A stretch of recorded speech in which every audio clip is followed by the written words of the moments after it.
ভালো খাওয়া দাওয়া না খাইতে পারো বোঝা যাচ্ছে। হ্যাঁ একটু সস মেরে দেন। মশিনও সস খাস? তুই কোল্ড ড্রিঙ্কস না খাবি বেশি বেশি করে, মোটা হবি। এ কিরে কিরে তোরা কি শুরু করছো? আরে রে এরে এরে কমায় খা, এরে কমায় খা, তোরা কমায় খা। আরে বাবা রে বাবা, সর্বনাশ। তা খামু কেমনে, তোরা তো বাগি দেস না দেখি। আসসালামু আলাইকুম, আবার এসে পড়ছি অন্য একটা ব্লগ নিয়ে। গত ঈদের পরের দিন আমাদের মুজাহিদের ভাতিজার বার্থডে ছিল, মানে আমাদের সবারই ভাতিজা সুমন ভাইয়ের ছেলে বার্থডে ছিল, তাই আমরা কেক কিনতে আসছিলাম দোকানে। তো কেক কিনে আমরা বাসায় চলে আসছি। আইসা দেখি 4 কৃতি সন্তান আমাদের, মানে আলেম হাফেজ এরা বসে আছে এবং তাদেরকে দিয়ে আসলে দোয়া দুরুদ করা হবে, কারণ যেহেতু আজকে জন্মদিন তাই একটু দোয়ার আয়োজন করা হয়েছে। আর যার জন্য আসলে ছোট ভাই বন্ধু যা ছিল সবাইকে আসলে ইনভাইট করছে মুজাহিদ, এবং সবাই আসছে এখানে।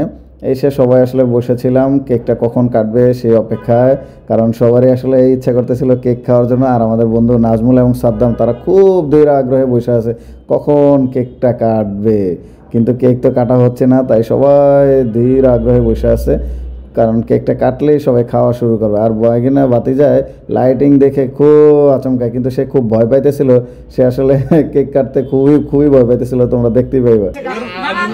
মুস্তাকিম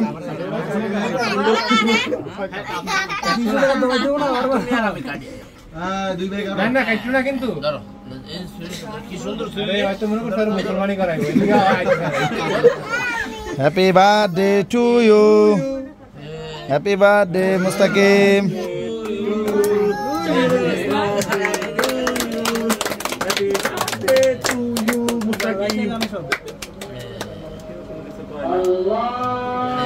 কেক কাটার পরপরই দিয়ে গেছে আসলে নুডলস, আর নুডলস নিয়ে আসলে সবার কারাকারি শুরু হয়ে গেছে, কে খাবে কে কীভাবে।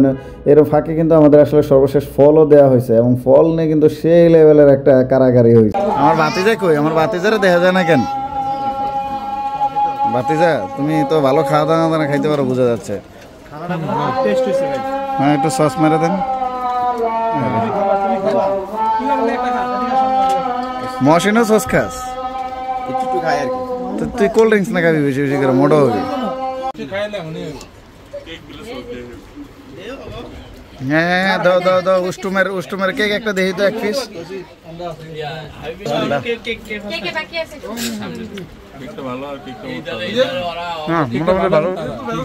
এখন আসছে মিনাজদের বাড়িতে সেমাই খাই। এ কিরে কিরে তোরা কি শুরু করছো? আরে রে এরে এরে কমায় খা, এরে কমায় খা, তোরা কমায় খা। আরে বাবা রে বাবা, সর্বনাশ। তা খামু কেমনে, তোরা তো বাগি দেস না দেখি।